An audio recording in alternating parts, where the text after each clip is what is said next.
Halo guys, jumpa lagi di channel Ihtusnet, Jaring Ikan 153 Petrus.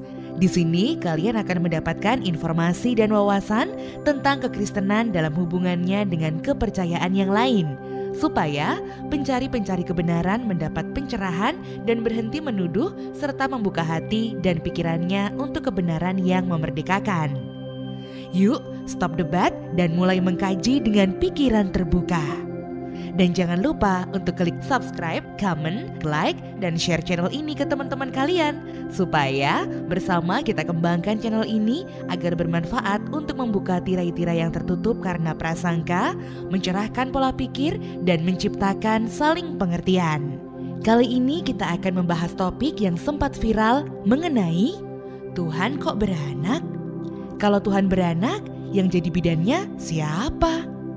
Pertanyaan seseorang yang konon pemuka agama ini dirasa lebih asyik untuk dibahas daripada pertanyaan seseorang politisi yang sudah jelas maksudnya apa, yaitu hanya mengkritisi sesama politisi yang memanfaatkan ayat-ayat kitab suci untuk kepentingan politik sesaat, yakni meraih dukungan masyarakat. Berbeda dengan pernyataan sosok politisi yang memang niatnya bukan menyinggung kepercayaan tertentu, tapi lebih kepada menyinggung politisi berkedok religius. Pernyataan sosok pemuka agama ini malah masuk ke dalam dan menyentuh dasar keimanan kekristenan itu sendiri. Namun sayang, sudah terlanjur basah, tapi yang keluar hanya pertanyaan dangkal seperti itu. Pernyataan sosok yang konon pemuka agama ini dinilai tidak berbobot. Bobotnya tidak lebih dari kebanyakan salah paham khalayak umum yang belum pernah belajar perbandingan agama sebelumnya. Sosok seorang anggota masyarakat yang sama sekali tidak mengerti dengan apa yang ia bicarakan. Dia masuk ke dalam, menyentuh dasar, tapi kualitasnya hanya setara dengan pertanyaan anak kecil. Seorang penganut agama yang suka belajar agama dengan pikiran terbuka pasti bisa menjelaskannya dengan mudah. Lantas, waktu Yesus Kristus turun ke dunia, lalu siapa yang mengatur alam semesta ini berjalan? Mengatur alam semesta tidak ada hubungannya dengan hadirnya Yesus Kristus di dunia. Umat Islam juga percaya bahwa Allah memiliki sifat omnipoten atau maha kuasa dan omnipresent atau maha hadir.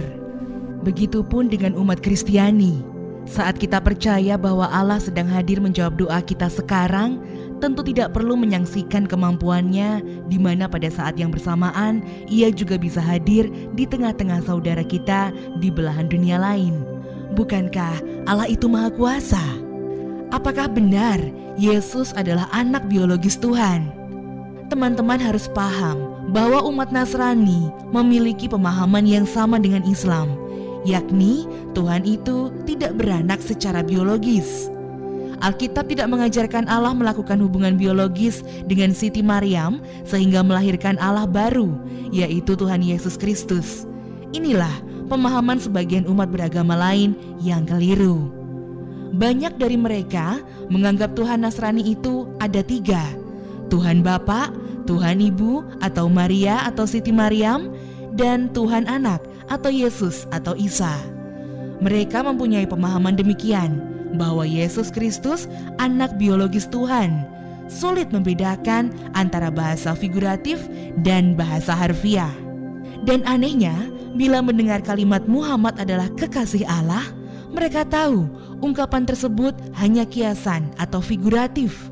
Sedangkan saat mendengar kata anak Tuhan, mereka langsung mengartikannya secara hurufiah atau harfiah. Menyedihkan. Kiranya kita mengerti bahwa Alkitab dan orang Nasrani manapun, bahkan bid'ah Nasrani paling melenceng seperti Saksi Yehova atau Mormon sekalipun, tidak ada yang mengajarkan Isa Al-Masih adalah hasil hubungan biologis antara Allah dan Siti Maryam. Kalau Yesus bukan anak biologis Tuhan, terus kenapa dia disebut anak Tuhan? Anak Tuhan itu hanyalah istilah atau kiasan, sayang. Sama halnya dengan anak kunci atau anak tangga. Kunci dan tangga tidak melahirkan anak kunci dan anak tangga, bukan? Istilah anak Tuhan disematkan kepada Yesus Kristus dalam kapasitasnya sebagai manusia ilahi. Patut dipahami oleh umat beragama lain bahwa istilah anak Tuhan tersebut tidak hanya terbatas untuk Yesus Kristus saja. Tiap individu umat Nasrani menyebut dirinya anak Tuhan, anak adopsi Tuhan semesta alam. Oleh karena itu, mereka memanggil Tuhan mereka dengan sebutan Bapa. Istilah anak dan bapa ini digunakan untuk menunjukkan kedekatan umat Nasrani dengan Tuhan mereka. Layaknya seorang bapa yang memelihara, membimbing, melindungi, dan mendisiplinkan anaknya. Begitu pula sikap Tuhan pada pengikut-pengikutnya. Akhirul kalam, seperti itulah Yesus Kristus. Bagi umat Nasrani, Dia adalah Tuhan yang menjelma menjadi manusia karena kemahakuasaan Tuhan.